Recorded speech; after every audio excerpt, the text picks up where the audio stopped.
un'opera che risponde a questo tipo di pensiero, di esigenza, di richiesta dell'architettura? Guarda, ti posso Sì, dare odierno. diversi esempi, no? Nel rumore tracotante di New York c'è il Saragat Building di Mies van der Rohe, ha un silenzio.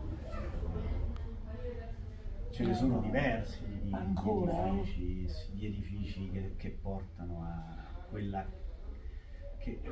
calma, quel silenzio e quella calma, no? Ce ne sono. Un altro edificio che a me ha scosso tantissimo è l'Università di Alvar Aalto, che sta dopo Helsinki, che è la facoltà di architettura di Alvar Aalto, dove c'è questo edificio che si curva per cogliere ancora di più il sole, proprio perché lì il sole è quasi una risorsa rara.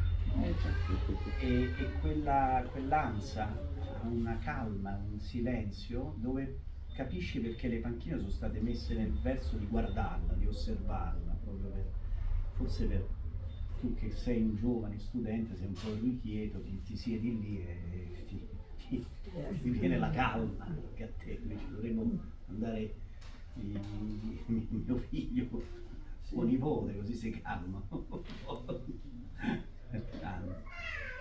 Ce ne sono tanti di edifici che hanno questo.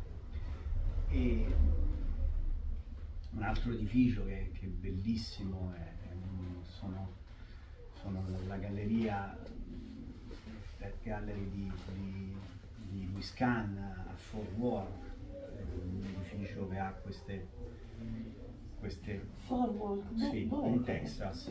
Di Tuscania? No, sta in America, in Texas. Ho sentito È male. un museo molto bello, bellissimo, con questa luce che arriva con questo taglio dall'alto, questo grande. Per me il silenzio è dato anche dalla semplicità dello spazio, dal saper cogliere poi lo spazio, la luce giusta, è fondamentale, no? E anche poi l'utilizzo dei materiali. C'è qualche foto? No, qui ci sono i miei edifici. Poi io non cito i miei perché giustamente sarebbe autoreferenziale, però io cerco quello. Per esempio l'ultimo progetto che ho fatto è un tempio delle colonne, perché ho sempre cercato di lavorare e voglio lavorare sugli edifici dove non c'è una funzione per forza definita. Spazio sensoriale, che è un'opera che andò alla Biennale, che feci con Pino Barillacqua, lo scultore di qua, e è un luogo senza una funzione, la funzione dell'anima, è quella di scuotere, quindi una funzione sacra, come lo era quella un tempio non è che aveva una funzione, nel tempio non potevo entrare, no?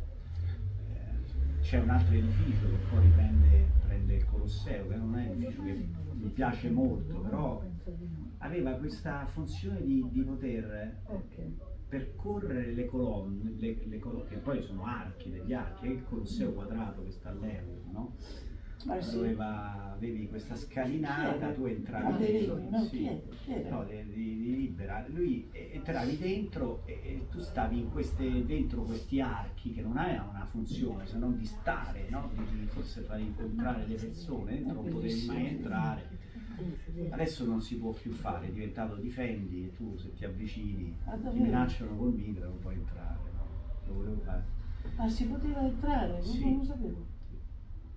E anche la piazza stessa, le piazze non è che hanno una funzione vera e propria, se no quella di incontrare, certo, di fare in modo che le persone si possano incontrare. E l'edificio sacro, come può essere il Pantheon, è un edificio per tutte, no? Non ha una sola religione, tante religioni, ha questa funzione di mettere l'uomo in contatto con se stesso, qualcosa che è divino, no? Che lascia non c'è ognuno la pensa alla sua maniera, però qualcosa che è divino, no? E il divino è poi che cosa se non la natura? La pioggia che può entrare dentro, il raggio di luce, che era vero che era stata calcolata, che poi entrasse il re imperatore Certo. dalla porta, che forse è l'unico